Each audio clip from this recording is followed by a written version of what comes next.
I wake before my alarm, as I always do. 5:37 a.m. A habit from years of making sure I was prepared before everyone else needed me to be. The pale winter light hasn't yet broken through the bedroom curtains, and James sleeps soundly beside me, his breathing deep and even. I slip out of bed without disturbing him, and pad to the kitchen in bare feet despite the chill of the hardwood floors. The coffee maker hums to life at my touch, a comforting ritual that marks the beginning of each day. While it brews, I check my phone. 3 new emails from clients, a text from my mother asking about Christmas plans, and a notification from Instagram. I click on the last one without thinking, then immediately regret it. Vanessa Hampton has tagged you in a post. Stomach tightens as I open the app. There she is, radiant as always, champagne flute raised high in a photo taken at her engagement party. The caption reads, "Counting down to forever with my true love. So grateful to have found someone loyal after heartbreak. Some women steal husbands, but real ones wait for their soulmate. Second chances are real. 60 days to I do." The comments are a stream of hearts and congratulations, interspersed with vague supportive statements about moving past betrayal and deserving better. I know they're about me, about us. I close the app without responding and set my phone face down on the counter. On our refrigerator hangs a save-the-date magnet for Vanessa's wedding to Tyler Armstrong, heir to his family's real estate development firm. February 12th, 2 months from now. The invitation arrived addressed only to James, a deliberate slight that neither of us mentioned when it came in the mail. He tossed it aside, but I placed it on the refrigerator. A reminder of sorts, though of what exactly I'm still not sure. Pour my coffee into the blue ceramic mug James gave me on our first anniversary. For the woman who contains multitudes, the card had read. He sees me in ways no one else ever bothered to look. I wrap my hands around the warmth and stare out the kitchen window at the bare branches of the maple tree in our backyard, stark against the lightening sky. "You're up early," James says from the doorway, his voice still rough with sleep. He comes, up behind me, wrapping his arms around my waist and resting his chin on my shoulder.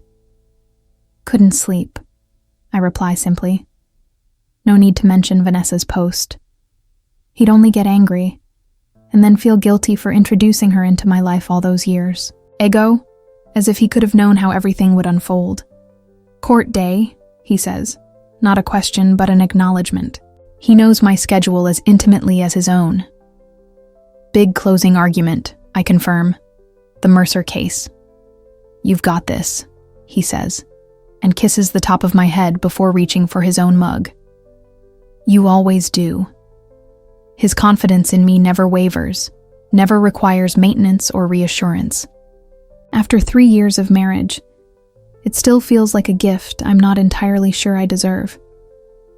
I touch the delicate gold chain around my neck, my fingers finding the small pendant that hangs from it. A tiny golden scale of justice, perfectly balanced. Vanessa gave it to me when I passed the bar exam 7 years ago, back when we were still inseparable. "For the most ethical attorney I know," she'd said with her dazzling smile. "Keep fighting the good fight, Elena." I've thought about taking it off 100 times over the past 2 years, but something always stops me. Not sentimentality exactly, but something more complicated. A reminder of who I was, who I am, and what I will not compromise. Even for peace. Even for an easier path. Some days the pendant feels like a talisman. Other days, a shackle. Today, it feels like armor. The first time I met Vanessa Hampton, I was dazzled like everyone else. It was our first year of law school, and she swept into the study group I'd organized like a summer storm, all energy and light. Beautiful in a way that demanded attention, charismatic in a way that made everyone lean in when she spoke. She laughed loudly, argued passionately, and made everyone feel special when she focused her attention on them. "Elena Winters, right?" she'd said, sliding into the seat next to me. "I've heard you're the one to study with if I want to survive Professor Harrington's class." I was surprised she knew who I was. I'd always been the quiet one, thorough and prepared but easily overlooked. "I just take good notes," I said with a small shrug. "Don't do that," she replied, hitting my arm lightly. "Don't diminish yourself. Own your brilliance." That was Vanessa, always saying exactly the right thing, making you feel seen in a way that created instant loyalty. I was no exception. Our friendship grew quickly. We studied together, celebrated exam victories together, commiserated over rejections from summer associate positions. When second year came, we rented an apartment together off campus, staying up late arguing case law and sharing our ambitions. She wanted to be a high-profile defense attorney, the kind they make TV shows about, she'd say with a wink. I was drawn to family law, particularly child advocacy work. Less glamorous, but meaningful. "You've always been the heart of our class, Elena," she told me once, after I'd stayed up all night helping her prepare for a moot court competition I hadn't even entered. "I'm all flash and performance, but you're substance." I treasured those moments when she saw me, really saw me. They felt earned in a way other people's casual compliments never did. But there was always an imbalance to our friendship that I ignored for years. I proofread her papers. She forgot to read mine. I rearranged my schedule when she needed support at her internship interview. She missed my award ceremony for a date. I remembered every detail she ever shared about her family. She consistently forgot that my mother was allergic to shellfish, serving shrimp cocktail at every dinner party. Small things, explainable things. Nothing worth ending a friendship over. When she met James during our final year of law school, I was genuinely happy for her. He was handsome, intelligent, and kind. A third-year surgical resident with gentle hands and thoughtful eyes. They made a striking couple, her golden vivacity against his steady calm. "He's the one," she told me 3 months into their relationship, flashing the vintage emerald ring he'd given her. Not an engagement yet, but a promise. Finally, a man who deserves me. The irony of that statement would only become clear much later. 4 years after graduation, I was working at a nonprofit legal center, while Vanessa had secured a coveted position at a prestigious firm. She and James were officially engaged, with a wedding planned for the following spring. I was dating occasionally, but nothing serious. My work consumed most of my time, and I was fine with that.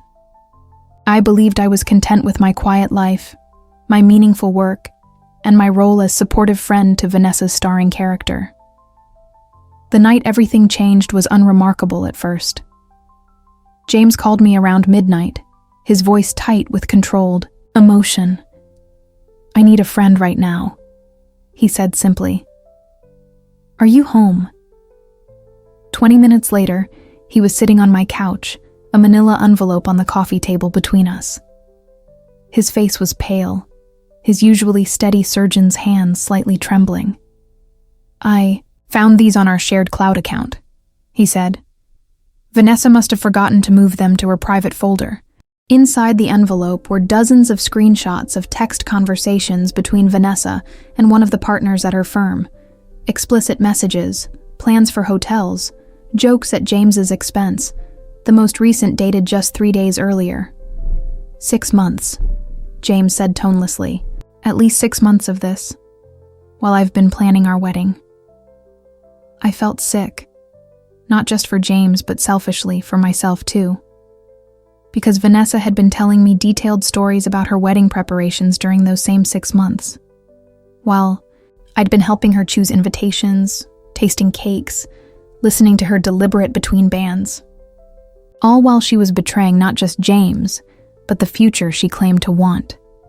She always said I was the ethical one. I whispered, more to myself than to him. James looked up at me then, his eyes red-rimmed but dry. "You are," he said. "That's why I came to you. I knew you wouldn't lie to make me feel better." I didn't know what to say, so I made tea. We sat in my small living room until nearly dawn, sometimes talking, sometimes sitting in companionable silence. Not once did he ask me to intervene with Vanessa, or to keep this information secret. He simply needed a witness to his pain who wouldn't judge or minimize it. The next day, he confronted Vanessa with the evidence. She didn't deny it. According to James, she barely apologized. "It just happened," she told him. "We've both been under so much pressure. You're never home. You're always at the hospital. What did you expect?" They broke up that day. James moved out of their apartment and took a temporary position at a hospital across town, needing space from shared memories. Vanessa called me immediately, her version already crafted. "James is being absolutely unreasonable," she said, her voice trembling with what I now recognized as performative emotion. "Everyone makes mistakes. It was just a stupid fling. He's throwing away 4 years over nothing."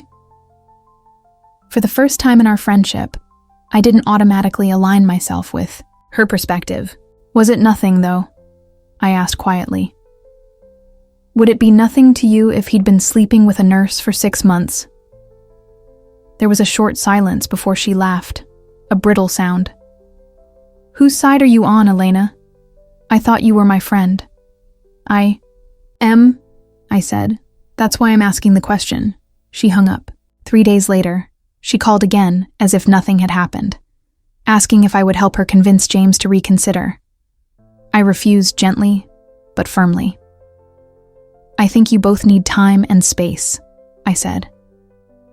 "This isn't something a third party should be involved in." "Fine," she said coldly. "I'll fix this myself." But she didn't. James maintained his distance, eventually making his hospital transfer permanent. Vanessa dated casually, always making sure her social media showed her living her best life, unbothered by the broken engagement. Our friendship became increasingly strained, though we still met occasionally for coffee or drinks. Conversations that felt like navigating a minefield, carefully avoiding any mention of James or relationships. 6 months after their breakup, James called me out of the blue. "I could use a friend again," he said. "But this time for something good. I've got an extra ticket to the symphony this weekend. Interested?" I was. Not because it was James, but because I genuinely loved classical music and rarely treated myself to live performances. It felt uncomplicated. 2 friends enjoying something together. But sitting beside him in the concert hall, listening to Rachmaninoff's Piano Concerto No. 2, I found myself acutely aware of his presence in a way I never had been before. The way he closed his eyes during particularly moving passages, the slight smile that played at the corner of his mouth, the respectful attention he gave to the music, the way he gave it to everyone and everything he valued. Afterward, we had dinner and talked for hours, not about Vanessa, but about our work, our families, books we'd read, places we wanted to travel. For the first time, I realized I knew James as Vanessa's fiancé, but I'd never really known him as himself. 3 months later, after more concerts, museum visits, and long walks through the city, he kissed me for the first time on my doorstep. I pulled back immediately. "We can't," I said, though everything in me wanted to. "Why not?" he asked simply. "Vanessa chose someone else," he finished for me. 9 months ago, while wearing my ring. "We don't owe her anything, Elena." He was right, objectively. But subjectively, emotionally, it felt complicated. Not because I still felt loyalty to Vanessa, but because I feared how easily this could be misconstrued, how it would look. "People will talk," I said. "People always talk," he replied. "The question is whether we let them dictate our lives." He didn't push further that night, just squeezed my hand and left. A week later, I called him and asked if his offer still stood. It did. We dated quietly for 6 months before telling anyone. When we finally did go public, the reaction was mixed. My family was supportive but concerned about the potential drama. Our mutual friends were divided. Some understood completely. Others thought it violated some unwritten code. Vanessa's response was nuclear. Within days, a narrative began spreading through our social circle. I had been secretly seeing James behind Vanessa's back. I had encouraged him to leave her. I had orchestrated their breakup to take him for myself. The story was so far from the truth that at first, I wasn't worried. Surely people who knew me, who knew my character, my ethics, would dismiss such claims immediately. I was wrong. Mutual friends began to distance themselves. Colleagues became coolly professional where they had once been warm. My social media, filled with cryptic messages from acquaintances about girl code and loyalty. Vanessa had always been the more charismatic of us, the one people wanted to believe, to side with. Her version, the betrayed woman, the victim of a scheming friend, was simply more compelling than the complicated truth. We should set the record straight. James insisted one night after I'd received a particularly cutting email from a former law school friend. With what? Screenshots of her affair? Her texts to you? We'd just be escalating the drama, I said. The truth will stand on its own eventually. I believed that then, that silence was the higher road, that engaging would only lend credibility to her lies. So we said nothing. We lived our lives, built our relationship on mutual respect and genuine love, and eventually married in a small ceremony with only our closest family and friends in attendance. For a while, it seemed like enough. The rumors faded as people moved on to fresher gossip. Vanessa and I avoided each other at professional events, maintaining a cold civility when interaction was unavoidable. James and I bought a house, advanced in our careers, and began discussing children. The scale of justice pendant remained around my neck, no longer a symbol of friendship, but a reminder to myself that I had nothing to be ashamed of, that I had acted with integrity, even when it would have been easier not to. But the peace was always fragile. The Mercer case concludes with a favorable verdict for my client, a mother regaining custody of her children after 2 years of fighting a system biased against her economic circumstances. As we leave the courtroom, she hugs me tightly, whispering thanks through her tears. These are the moments that sustain me through the difficult ones, the reminders of why I chose this path. My phone buzzes as I reach my office. A text from Melissa, one of the few mutual friends who maintained relationships with both Vanessa and me after everything happened. Have you seen what V posted? It's getting out of hand, Elena. You might want to check. With a sense of foreboding, I open Instagram again. Vanessa has shared a series of photos from her wedding shower, beautiful as always in a white dress, surrounded by friends. The caption reads, "With the women who've always had my back, unlike some who had their eyes on what wasn't theirs. Real friends don't need to steal happiness, they celebrate yours. Loyalty matters." 60-day countdown. The comments are worse than this morning. "Girl, you're so much better off without toxic people in your life. Some women have no shame.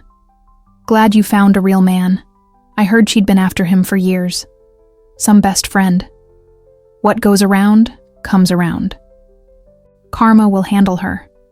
And then, most painfully, from Diane Thomas, a partner at a firm where I'd been hoping to interview next month. "Class always shows. Wishing you all the happiness you deserve with a man who knows what real loyalty means." Close the app, a cold weight settling in my stomach. This isn't just petty gossip anymore. This is affecting my professional reputation, my future opportunities. The pendant feels heavy against my collarbone. I touch it absently, a habit formed over years. The scales that once represented justice now feel unbalanced, tipped perpetually against me by the weight of a lie I've allowed to stand unchallenged. My office phone rings, the receptionist informing me that my 2-hour consultation has arrived. I tuck my phone away, straighten my shoulders, and step back into my role. Competent attorney, advocate for the voiceless. The mask I wear most comfortably. but something has shifted inside me. A quiet decision forming, not yet fully articulated even to myself.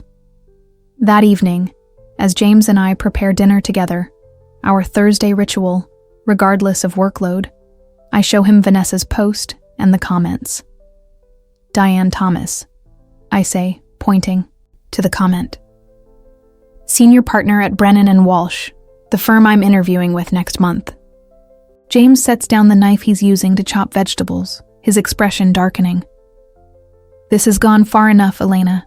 It's been 2 years. We need to say something. What exactly? I ask, not disagreeing but genuinely wondering. Make a public statement about her affair, release private messages, sink to that level of exposing someone's worst moments for public consumption? He sighs, running a hand through his hair in frustration. There has to be something between complete silence and scorched earth. I lean against the counter, suddenly exhausted. I've been thinking about this all day, about why I've let this continue for so long.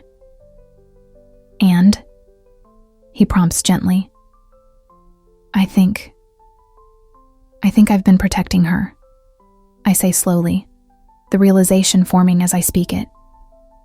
Even after everything, some part of me is still being the good friend who covers for Vanessa, who makes excuses, who smooths things over.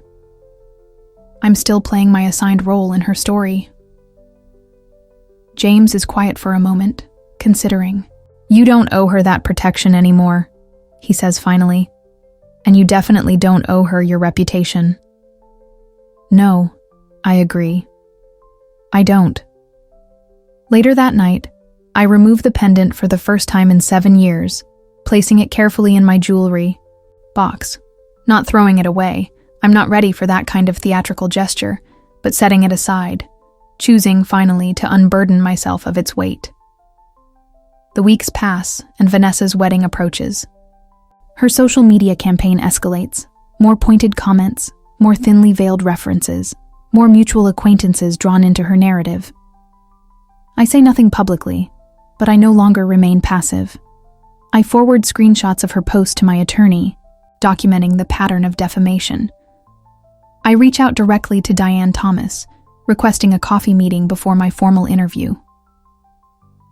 I try not to involve myself in personal matters, she says when we meet, her expression professionally neutral. But I appreciate your directness in addressing the elephant in the room. I believe in addressing things head-on, I reply. And I want you to know that while there are always multiple perspectives on personal situations, I've conducted myself with integrity throughout my professional and personal life. She studies me for a moment, then nods slightly. Your reputation in the courtroom speaks for itself, Ms. Winters. I look forward to our formal interview. It's not an endorsement, but it's an opportunity, a chance to be judged on my actual merits, rather than Vanessa's crafted narrative. A week before her wedding, an engraved invitation arrives addressed to both James and me. Not for the wedding itself, but for the rehearsal dinner. This doesn't make sense, James says, frowning at the heavy cardstock. Why would she invite us now? I turn the invitation over in my hands, remembering Vanessa's love of dramatic gestures, her need to be the magnanimous one, the bigger person. It's a power play, I say. If we don't attend, we look petty. If we do attend, we're supporting her narrative, the wronged woman graciously including her ex and his new wife in her happiness. So we decline, James says simply. No, I reply, the decision crystallizing. We accept. He looks at me in surprise. You want to go? I think it's time to stop hiding from this situation, I say. Not with public declarations or social media, wars, just by showing up together, unashamed. James considers this, then slowly nods. All right, he says, together. The rehearsal dinner is held at the Armstrong family estate, a sprawling property with manicured gardens and a view of the lake. When we arrive, conversation briefly halts as heads turn in our direction. I feel James's hand steady at the small of my back, a quiet reassurance. Vanessa approaches immediately, radiant in a white silk dress, her smile fixed and bright. Tyler Armstrong stands beside her, tall and polished in a way that suggests generations of privilege. "Elena, James," she greets us, her voice warm, but her eyes calculating. "I'm so glad you came. I wasn't sure you would." "Congratulations," I say simply, offering her the small gift we brought, a crystal vase, elegant but impersonal. "Thank you," she says, handing it to a nearby server without opening it. "Tyler, these are old friends from law school. Elena works in family law. Was it? Something with children?" "Child advocacy," I correct her mildly. "At the Brennan Center now, actually." Tyler's eyebrows raise slightly. "Brennan and Walsh? My father sits on their board." Vanessa's smile flickers almost imperceptibly. "What a small world," she says, linking her arm through Tyler's possessively. "You must meet my future in-laws. They're just over there." She guides us toward an elegant older couple deep in conversation with the catering staff. As we approach, I catch a fragment of their discussion. Something about the wedding photographer and exclusive rights to the images. "Mr. and Mrs. Armstrong," Vanessa interrupts smoothly. "I'd like you to meet some old friends. This is Elena Winters and her husband James." Mrs. Armstrong turns, her smile polite but assessing. "Winters? Any relation to Judge William Winters? Of the appellate court?" "My father," I confirm, surprised. Her smile warms noticeably. "He spoke at our legal foundation benefit last year. Brilliant man. And you're at Brennan and Walsh, Tyler mentioned?" "I'm interviewing there next month," I clarify. "I'm currently with the Advocacy Center." "Doing important work, I'm sure," Mr. Armstrong says, with what seems like genuine respect. "And James, what field are you in?" "Cardiac surgery," James replies. "At Memorial." "Dr. Reynolds's team?" Mr. Armstrong asks, suddenly more engaged. When James nods, he continues. "He operated on my brother last year. Mitral valve repair. Extraordinary work." The conversation flows naturally from there, and I can feel Vanessa's growing discomfort beside us. This isn't how she planned our introduction. We were supposed to be the awkward outsiders, the cautionary tale, not equals engaging comfortably with her future in-laws. After a few minutes, she interjects with forced brightness. "We should circulate. So many people for you to meet, Tyler." As they move away, Mrs. Armstrong touches my arm lightly.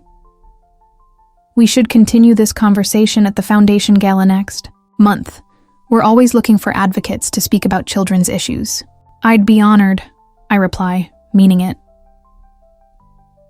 Throughout the evening, Vanessa makes several pointed references to loyalty and second chances in her conversations, always when she's sure I can overhear. I respond only with polite smiles, refusing to engage with the bait. Near the end of the night, as guests gather for toasts, I excuse myself to use the restroom. In the hallway, I encounter Tyler's younger sister, Emma, whom I'd been introduced to earlier. "Can I ask you something?" she says, her voice low. "How do you do it?" "Do what?" I ask, genuinely confused. "Stay so composed. When she talks about, you like that. Everyone knows the story she tells, but tonight, watching you both." She trails off, seeming embarrassed. "Sometimes the story people tell says more about them than about the person they're describing," I reply carefully. She studies me for a moment, then nods as if coming to a decision. "You should know," she says. "Vanessa told Tyler that James left her for you, that you were having an affair while they were engaged." "That's not what happened," I say quietly. "I figured," she replies. "Tyler doesn't know about the partner at her firm, about the hotels, the texts." My heart stops. "How do you—" "I work at Wellington and Marsh," she says. "Different department, but legal circles talk. especially when a junior associate is involved with a married partner for over a year, including during her engagement to someone else. The implication is clear. Vanessa's affair hadn't been a momentary lapse. It had been ongoing, deliberate, spanning her relationship with James, and apparently continuing after. Does Tyler know? I ask, though I already suspect the answer. Emma shakes her head. No one's told him. Everyone assumed he'd figure it out eventually, or that someone from her past would speak up. She looks at me meaningfully. But you never did. It wasn't my place, I say simply. Maybe, she concedes. But tomorrow, when she stands there talking about loyalty and true love in front of 200 people, including my brother, she pauses. Well, sometimes silence protects the wrong person. She squeezes my arm gently and walks away, leaving me alone in the hallway with a decision I never wanted to make. When I return to the main room, James takes one look at my face and knows something is wrong. What happened? He asks quietly. I shake my head slightly. Not now. I'll tell you when we get home. The final toast of the evening comes from Vanessa herself, glass raised high, her voice carrying perfectly through the room. To finding your true partner after weathering betrayal, she says, eyes deliberately finding mine in the crowd. To second chances and real loyalty. To love that doesn't have to be stolen to be valued. Conversations hush at the obvious reference. All eyes shift between Vanessa and me, waiting for reaction, for drama, for confirmation of the narrative she's curated so carefully. I simply raise my glass along with everyone else, my expression serene. On the drive home, I tell James everything Emma shared. He listens in silence, hands tight on the steering wheel. Are you going to tell Tyler? He finally asks. I don't know, I answer honestly. Would you have wanted someone to tell you? He considers this. Yes, he says eventually. Even if I didn't believe it at first, I would have wanted the chance to make an informed decision about my life. I nod, staring out at the dark road ahead. I need to think about how to do this, if I do it at all. That night, I lie awake long after James has fallen asleep, weighing options, considering consequences. The scales in my mind tipping one way, then another, seeking balance, seeking justice. Not vengeance. I've never wanted that. But truth. In the early hours of the morning, I make my decision. The day of Vanessa's wedding dawns bright and clear, winter sunlight sparkling off fresh snow. I dress carefully in a simple blue dress, appropriate for a wedding guest but not attention-seeking. I pin my hair up neatly and add pearl earrings, the picture of understated elegance. James watches me from the doorway, his expression concerned. You're sure about this? I'm sure, I say, meeting his eyes in the mirror. Not for revenge, for truth. Finally. He nods, trusting my judgment as he always has. I'll be right beside you. We arrive at the church early, taking seats in the middle section, not hiding in the back, but not prominently placed either. As the room fills with guests, I feel occasional glances in our direction, but meet them with calm acknowledgement rather than shame. The ceremony is lavish, with floating candles and cascades of white roses. Vanessa appears at the end of the aisle, ethereal in a custom gown, her expression serene behind her veil. Tyler waits at the altar, his face glowing with love and trust. My stomach tightens with the weight of knowledge. As the minister begins, the traditional words, I sit perfectly still, hands folded in my lap. If anyone knows of any reason why these two should not be joined in matrimony, speak now, or forever hold your peace. The ritual pause, the expected silence. I don't stand. I don't speak. This isn't a movie, and I'm not here for dramatic gestures.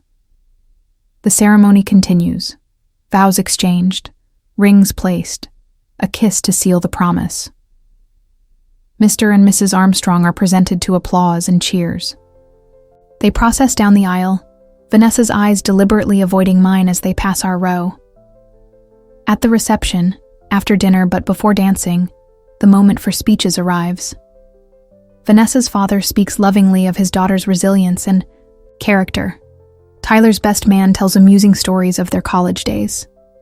Then Vanessa herself stands, champagne in hand. Before we dance, I want to thank everyone for celebrating with us today.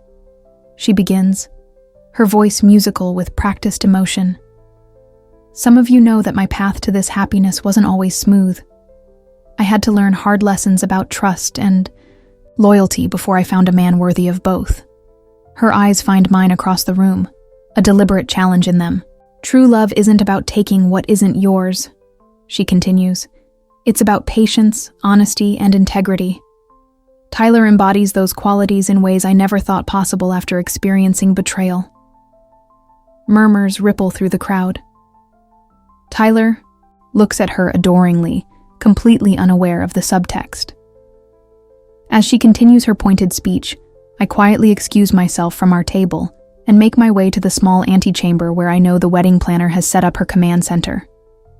As expected, laptops are open, coordinating the evening's events, including the lavish video presentation scheduled to follow the speeches, childhood photos, engagement pictures, romantic montages.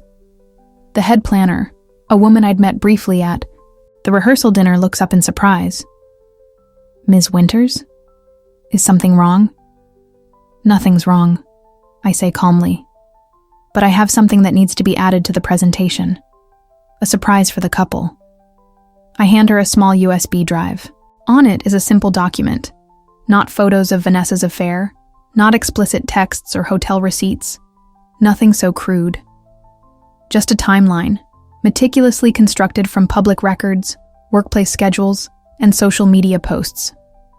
A factual accounting of where Vanessa was and who she was with during key moments of her engagement to James, during key moments of her relationship with Tyler. The planner looks uncertain. This wasn't in the approved program. It's a last-minute addition, I say, using the authoritative tone that serves me well in courtrooms. From the Armstrong family, for the final segment. She hesitates, then nods, taking the drive. I'll make sure it's included. Thank you, I say, and return to the reception hall, just as Vanessa is finishing her speech to enthusiastic applause. James looks at me questioningly as I slip back into my seat. I simply take his hand and squeeze it gently. The lights dim for the video presentation. Childhood photos appear on screen to sentimental music. Vanessa as a laughing toddler, Tyler on his first bicycle, their separate adolescences, college years, professional successes. Then their meeting, their courtship, their engagement. And finally, as the presentation nears its conclusion, my addition appears. No dramatic title, no accusatory framing, just dates, locations, names. Indisputable facts presented in clean, professional typography. The music continues playing, incongruously cheerful beneath the growing stillness in the room. I watch as Tyler's expression changes from confusion to realization to shock, as his parents exchange alarmed glances, as Vanessa's face drains of color, her eyes darting frantically from the screen to Tyler to his family. The final slide is the simplest, a quote from Vanessa's own wedding speech just minutes earlier. True love is about patience, honesty, and integrity. Nothing more. The lights come up. The room remains in stunned silence for 3 heartbeats before erupting into confused murmurs. We should go, James says quietly in my ear. I nod, standing smoothly and gathering my wrap. We slip out a side door as Vanessa and Tyler are escorted to a private room by the wedding planner, their expressions grim, their body language already adversarial. Outside in the crisp evening air, I take a deep breath, feeling lighter than I have in years. Not triumphant, not vindicated, but unburdened. The truth, finally, standing on its own. Are you okay? James asks as we walk to our car. Yes, I say, and mean it. For the first time in a long time, I think I am. 3 days later, an envelope arrives at our house with no return address. Inside is a single sheet of paper with 2 words in familiar handwriting. You win. I fold the note carefully and place it in my jewelry box beside the golden scales pendant. Not as a trophy, but as a milestone marker. The end of a chapter I didn't write but finally concluded on my own terms. That evening, as James and I sit on our porch watching the sunset, he asks, "Any regrets?" I consider the question seriously, then shake my head. No. I didn't speak for 2 years while she shaped a false narrative about us. I didn't speak when she publicly accused me of things I never did. I only spoke when silence would have protected, a lie that could hurt someone else. He nods, understanding as always. And now? Now we live our life, I say simply. Not defined by her story or my response to it. Just our truth, day by day.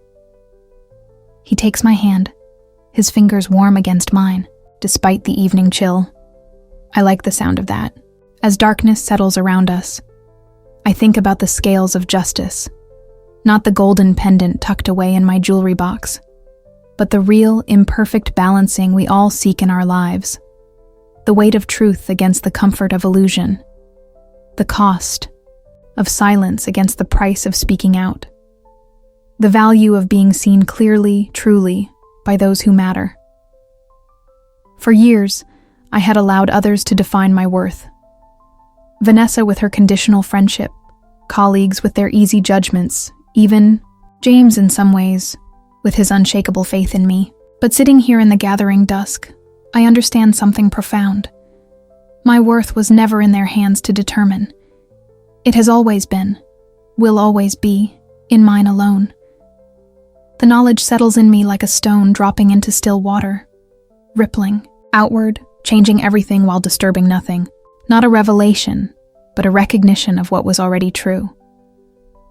I squeeze James's hand gently, looking not at the darkening sky, but at the warm light spilling from our home, the life we've built together, honest and imperfect and ours. I like the sound of that too, I say. And in the quiet that follows, I find no echoes of Vanessa's voice, no weight of others' expectations, no scales to balance, just peace, hard won and wholly mine.